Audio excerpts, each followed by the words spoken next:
आरोप लगाना, चाहे वो केरल हो, चाहे वो कर्नाटक हो, चाहे वो बिहार हो,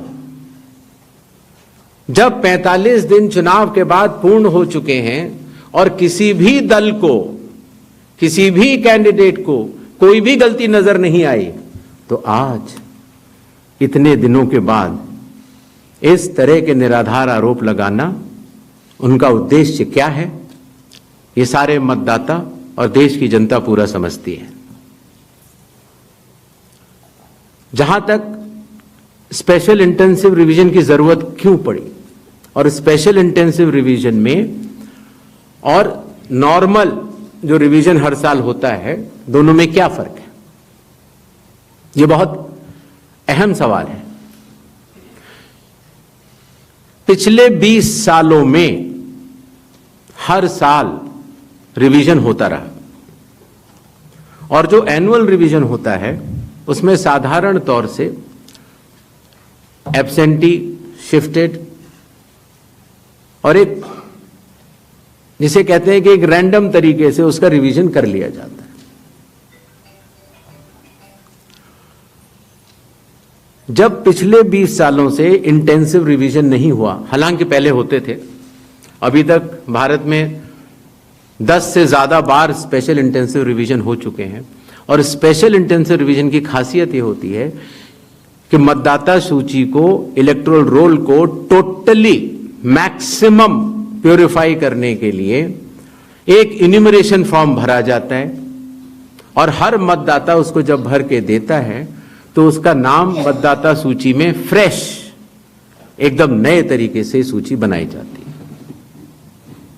और यह इंटेंसिव रिवीजन इसलिए भी आवश्यक हो गया, एक तो सभी राजनीतिक दलों की लगातार शिकायतें आती जाती हैं कि साहब वहां पर वोट बढ़ गए, वहां पर वोट कट गए, इन लोगों का वोट सही बना, इन लोगों का वोट गलत बना। साथ ही साथ समय के साथ कई लोग जो गांव में रहते थे, जहां पर उनका वोट था, वो शहर में आ गए, उनका वोट गांव में रह गया और जब वो शहर में आए तो वोट कटवाने की प्रक्रिया की भी अपनी कानूनी जटिलताएं हैं, तो उनका वोट गांव में भी रह गया, शहर में भी हो गया। और आजकल आपको पता है, जैसे जैसे भारत का विकास होता जा रहा है, वैसे वैसे लोग शहर छोड़ के भी दूसरे शहरों में भी जाते हैं। मुझे आशा है कि जितने हमारे मीडिया बंधु हैं वो भी शायद किसी न किसी दूसरे शहर को छोड़ के यहाँ पर आए होंगे, तो जब वो यहाँ रहने लग जाते हैं तो उनका वोट यहाँ भी बन जाता है। तो इस तरह से करते करते एक व्यक्ति के जाने या अनजाने में कई जगह वोट रह गए। तो मतदाता सूची को शुद्ध करने के लिए इन्यूमरेशन फॉर्म एकमात्र रास्ता रह जाता है, क्योंकि मैं आपको एक उदाहरण भी देता हूं। जैसे मान लीजिए श्रीपर्णा चक्रवर्ती जी हैं, उनका पहला वोट था श्रीपर्णा चक्रवर्ती के नाम से, दूसरा वोट जब वो दूसरी बार उन्होंने भरा तो उन्होंने भर दिया एस चक्रवर्ती। पिताजी का नाम मुझे पता नहीं है, माफ करें, लेकिन ए बी चक्रवर्ती भरा। अगली जगह जब उन्होंने भरा तो उन्होंने कहा कि नहीं, अखिल बी चक्रवर्ती। तो यह असंभव हो जाता है जानना कि ये दो व्यक्ति एक है कि नहीं। तो एक ही तरीका है कि उसके लिए इन्यूमरेशन फॉर्म जारी किए जाएं और एक व्यक्ति एक बार में एक ही इन्यूमरेशन फॉर्म भरेगा, जिससे कि मतदाता सूची का शुद्धिकरण भी होगा। अगर उनका नाम गलत लिख गया है तो वो सही कर सकते हैं, अगर उनकी फोटो ठीक नहीं है तो वो भी सही कर सकते हैं, अगर उनका पता ठीक नहीं है, माता पिता का नाम ठीक नहीं है तो वो भी ठीक कर सकते हैं। तो ये रही SIR की आवश्यकता। SIR में डोर टू डोर जाना पड़ता है। बूथ लेवल ऑफिसर हमारे बिहार के लगभग 90,000 booth level officers 7 crore 89 lakh लोगों के घर घर जाकर उन्होंने एक एक व्यक्ति को इन्यूमरेशन फॉर्म दिया। जो लोग मृत पाए गए या जो लोग घर पे नहीं थे, जो पड़ोसियों ने कहा या उनके घर वालों ने कहा कि ये परमानेंटली शिफ्ट हो गए हैं, या जिन लोगों ने कहा कि नहीं साहब मैं तो पहले ही दूसरी जगह इन्यूमरेशन फॉर्म भर चुका हूं, अर्थात उसका नाम 2 जगह था, ऐसे लोगों के फॉर्म वापस नहीं मिले और 7 करोड़ 24 लाख फॉर्म वापस मिले 30 दिन के अंदर।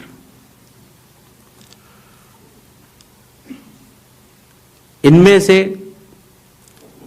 एक सवाल यह था कि कितने नेपालीज हैं और कितने बांग्लादेशीज। पहली बात तो मैं स्पष्ट कर देना चाहता हूं कि भारत के संविधान के अनुसार सिर्फ भारत का नागरिक ही एमएलए और एमपी का चुनाव कर सकता है। किसी और कोई अधिकार, किसी और देश के नागरिक को यह अधिकार प्राप्त नहीं है। अगर ऐसे लोगों ने इन्यूमरेशन फॉर्म भरा है तो एसआईआर की प्रक्रिया में अपनी पात्रता सिद्ध करने के लिए कुछ दस्तावेज भी मांगे गए, जिनकी गहन जांच 30 सितंबर तक होनी है। और ऐसे केस में जो ऐसे लोग हैं जो कि हमारे देश के नहीं हैं, गहन जांच के दौरान वो पाए जाएंगे और निश्चित तौर से उनका वोट नहीं बनेगा। जहां तक वेस्ट बंगाल के एसआईआर की तारीख की बात है, हम तीनों कमिश्नर्स एक उचित समय देखकर उसका निर्णय लेंगे कि कब वेस्ट बंगाल में होना है या देश के अन्य राज्यों में कब होना है। उसकी तारीखों का ऐलान आने वाले समय में उचित समय पर किया जाएगा।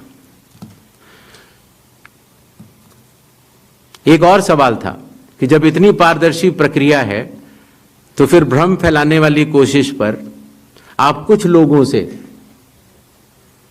ये कह रहे हैं कि फॉर्म 7 दे दें और कुछ लोगों से कह रहे हैं कि आप शपथ पत्र दे दें। इसका जवाब ये है, लोक प्रतिनिधित्व कानून में जो सबके लिए बराबर है, मेरे लिए भी है, आपके लिए भी है और किसी भी सांसद के लिए भी है और किसी भी एमएलए जी के लिए भी है। अगर आप उसी निर्वाचन क्षेत्र के निर्वाचक हैं तो आपको समय रहते शिकायत करने का पूरा मौका है। आप फॉर्म 6 भर सकते हैं, फॉर्म 7 भर सकते हैं, फॉर्म 8 भर सकते हैं। आपके राजनीतिक दल के बूथ लेवल एजेंट्स को भी यह अधिकार प्राप्त होता है कि वो एक शपथ देकर 10-10 फॉर्म भी बूथ लेवल ऑफिसर्स को दे सकते हैं, बशर्ते आप उस विधानसभा क्षेत्र के निर्वाचक हो। लेकिन अगर आप उस विधानसभा क्षेत्र के निर्वाचक नहीं हैं, उस कॉन्स्टिट्यूएंसी के आप इलेक्टर नहीं हैं, और अगर आप अपनी शिकायत को आगे बढ़ाना चाहते हैं, एक विषय होता है शिकायत करना, एक होता है उसके ऊपर भ्रम फैलाना, और एक होता है उसके ऊपर चुनाव आयोग पर आरोप लगाना। तो ग्रेडेड रिस्पांस के तहत अगर आप उस क्षेत्र के निर्वाचक नहीं हैं तो आपके पास एकमात्र कानून में विकल्प है, और वो है रजिस्ट्रेशन ऑफ इलेक्टर रूल्स, रूल संख्या 20, sub clause 3, sub clause B, जो ये कहता है कि अगर आप निर्वाचक नहीं हैं उस विधानसभा क्षेत्र के, तो आप एक विटनेस के तौर पर अपनी शिकायत दर्ज करा सकते हैं, और इलेक्टोरल रजिस्ट्रेशन ऑफिसर को आपको एक ओथ देनी होगी, और वो ओथ जिस व्यक्ति के खिलाफ आपने शिकायत की है उसके सामने एडमिनिस्टर करानी होगी। ये कानून शायद इस सदन में बैठे सभी लोगों के जन्म के पूर्व का बना हुआ है और सबके लिए बराबरी तौर से लागू है। आशा है इन 5 सवालों को मैंने जवाब दे दिया होगा। आगे बढ़े। 4. I'm coming. Hi, sir. Please, I'll come to you, no problem. Hi, sir. Vrinda from Hindustan Times. Yes. So first question is that initially when the draft electoral rolls were uploaded on the website, these were machine readable and searchable as well. The size was smaller, the pictures were clearer. But soon after Rahul Gandhi's press conference, the rolls were updated and they were changed into non-machine readable, non-searchable, low quality pictures. So was that because a lot of searches were being conducted in these roles? And secondly, why is the dual Epic ID issue there in Bihar, despite the commission saying back in May that, we have resolved it across the country? 76. Sir मैं मुकेश कौशिक हूँ दैनिक भास्कर से। Sir आपने देखा होगा कि Rahul Gandhi leader of opposition ने central Bengaluru की constituency के तहकीकात की और ढेर सारे आरोप लगाए। उनका कहना था कि फेक सस्पिशियस वोटर बन रहे हैं, मैनिपुलेटेड हैं, मास एडिशन हुए हैं। इसके 2-3 दिन बाद ही बीजेपी के पावरफुल लीडर अनुराग ठाकुर जी ने प्रेस कॉन्फ्रेंस की और उन्होंने कहा कि उनके पास कंक्रीट प्रूफ हैं कि कंक्रीट प्रूफ है इस बात के कि lakhs of suspicious voters, duplicate voters, fake addresses, age manipulation, mass addition have been found in Wayanad, Raebareli and other constituency. देश की 2 बड़ी राजनीतिक पार्टियां ये आरोप लगा रही हैं कि fake voters, bogus voters, manipulation of age, duplicate voters ये मौजूद हैं। तो आप कितना सहमत हैं और इन आरोपों के आप क्या जांच कोई कराएंगे? 196. Hi, I'm coming. Shri Gyanesh Kumar, मेरा नाम परंजॉय गुहा ठाकुरता है, मैं फ्रीलांस जर्नलिस्ट हूँ।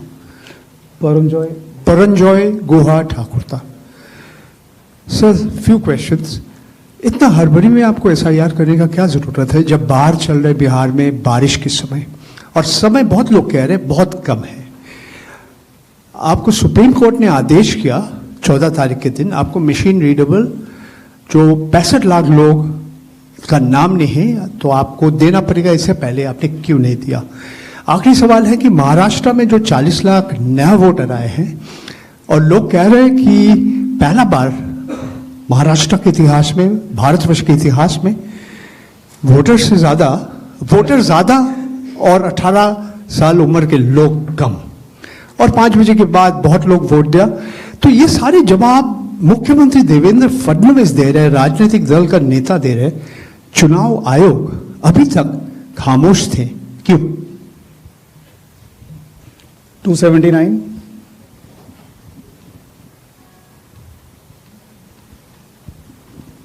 सर, मैं पीयूष पांडे हूं TV9 भारतवर्ष से। मेरा सवाल ये है कि AI और डीप फेक जैसे तकनीकी खतरे भी मंडरा रहे हैं, राजनीतिक दल उसका प्रयोग भी कर रहे हैं।